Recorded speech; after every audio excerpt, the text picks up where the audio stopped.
الحمدللہ رب العالمین والصلاة والسلام علی رسولہ الکریم اما بعد بلغوا انی ولو آیا۔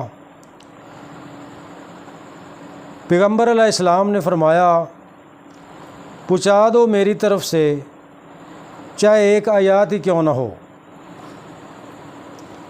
اور ہمارا موضوع چل رہا تھا یتیموں اور کمزوروں اور مسکینوں سے نرمی کرنے کی، تو چند گزارشات میں پیش کرتا ہوں۔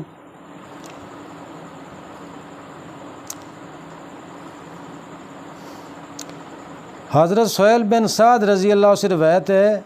کہ رسول اللہ صلی اللہ علیہ وسلم نے فرمایا میں اور یتیم کی کفالت کرنے والا جنت میں اس طرح ہوں گے، اور آپ نے اپنی انگشت شہادت اور درمیانی انگلی کے درمیان کشادگی فرمائی، یعنی قریب ہوں گے لیکن درجات میں فرق و تفاوت ہوگا۔ بخاری۔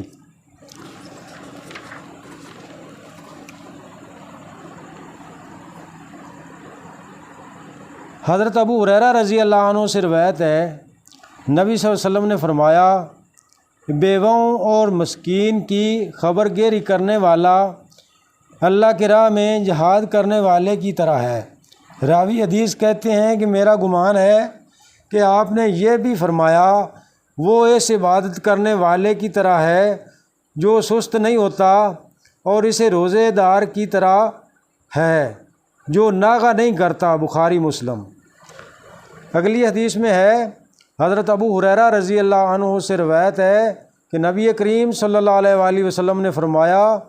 بہترین کھانا ولیمے کا وہ کھانا ہے جس میں جو ضرورت مند آنا چاہے اسے تو روک دیا جائے، اور جو انکار کرے اسے بلایا جائے، اور جس نے دعوت قبول نہیں کی اس نے اللہ اور اس کے رسول کی نافرمانی کی۔ یہ صحیح مسلم کی حدیث ہے۔ آگے فرمایا حضرت انس رضی اللہ عنہ سے روایت ہے کہ نبی صلی اللہ علیہ وسلم نے فرمایا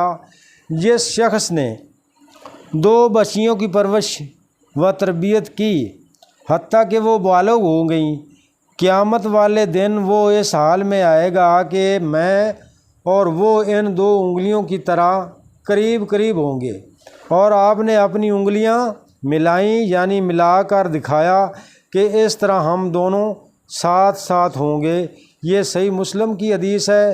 اور مسلم کی حدیث کا نمبر ہے 2631۔ آگے فرمایا حضرت عائشہ رضی اللہ عنہا بیان کرتی ہیں کہ میرے پاس ایک عورت اس حال میں آئی کہ اس کے ساتھ اس کی 2 بیٹیاں تھیں۔ وہ سوال کر رہی تھی، اس وقت میرے پاس سوائے ایک کھجور کے کچھ نہ پایا، چنانچہ وہ کھجور میں نے اسے دے دی۔ اس نے اس کے 2 حصے کر کے اپنی دونوں بیٹیوں میں تقسیم کر دی، اور خود اس میں سے کچھ نہیں کھایا، پھر کھڑی ہوئی اور چلی گئی۔ پھر جب نبی کریم صلی اللہ علیہ وسلم ہمارے پاس تشریف لائے تو میں نے آپ کو یہ بات بتلائی، تو آپ صلی اللہ علیہ وسلم نے فرمایا جیسے ان بیٹیوں میں سے کسی معاملے کے ساتھ آزمایا جائے اور وہ ان کے ساتھ اچھا برتاؤ کرے تو وہ بیٹیاں اس کے لیے جہنم کی آگ سے پردہ بن جائیں گی۔ اسے بخاری اور مسلم دونوں نے روایت کیا ہے۔ بخاری کی حدیث ہے 1418 اور مسلم کی حدیث ہے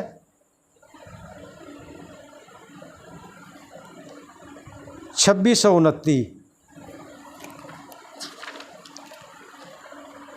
اس میں بھی بچیوں کے ساتھ حسن سلوک کی فضیلت اور اس کا اجر عظیم بیان کیا گیا ہے کہ بیٹیاں جہنم کی آگ سے بچاؤ کا باعث ہوں گی، اس لیے ان سے نفرت کرنا اور انہیں بوجھ سمجھنا کم از کم ایک مسلمان کو زیب نہیں دیتا۔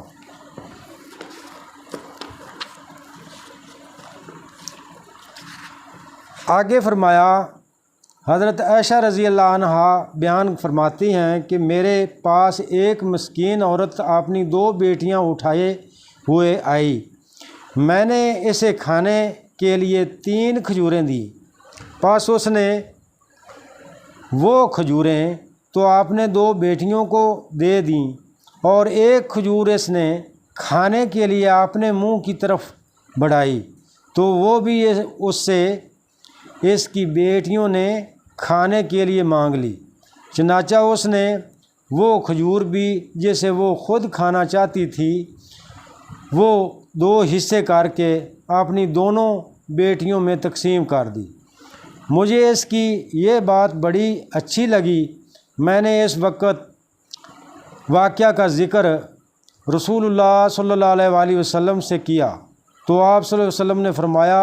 اللہ تعالیٰ نے اس عمل کی وجہ سے اس کے لیے جنت واجب فرما دی ہے، یا یہ فرمایا کہ اس کی وجہ سے اسے جہنم کی آگ سے آزاد کر دیا جائے گا۔ یہ بھائی صحیح مسلم کی حدیث ہے۔ اس میں لڑکیوں کی پرورش کی فضیلت کے علاوہ اس بات کا بھی بیان ہے کہ اگر کوئی عورت کو اپنے خاوند کی طرف سے صدقہ و خیرات کی عمومی اجازت حاصل ہو تو وہ صدقہ کر سکتی ہے، اس کے ثواب میں دونوں برابر کے شریک ہوں گے۔ عورت کو صدقہ کرنے کی وجہ سے اور مرد کو اس پر رضامند ہونے کی وجہ سے اجر ملے گا۔ حضرت ابو شرح حویلدی بن عمر خزاعی رضی اللہ سے روایت ہے، نبی کریم صلی اللہ علیہ وآلہ وسلم نے فرمایا اے اللہ میں لوگوں کو 2 ضعیفوں کے حق سے بہت ڈراتا ہوں کہ ان میں کوتاہی مت کرنا، ایک یتیم اور دوسری عورت۔ یہ حدیث حسن ہے، اسے امام نسائی نے عمدہ سند کے ساتھ روایت کیا ہے، اور جو میں نے بیان کیا ہے ٹوٹے پھوٹے الفاظ، اللہ رب العزت تک یہ دعا ہے کہ اللہ تبارک و تعالی یہ اپنے ہاں قبول کر لے۔ وقولوا قولی استغفر اللہ استغفر اللہ استغفر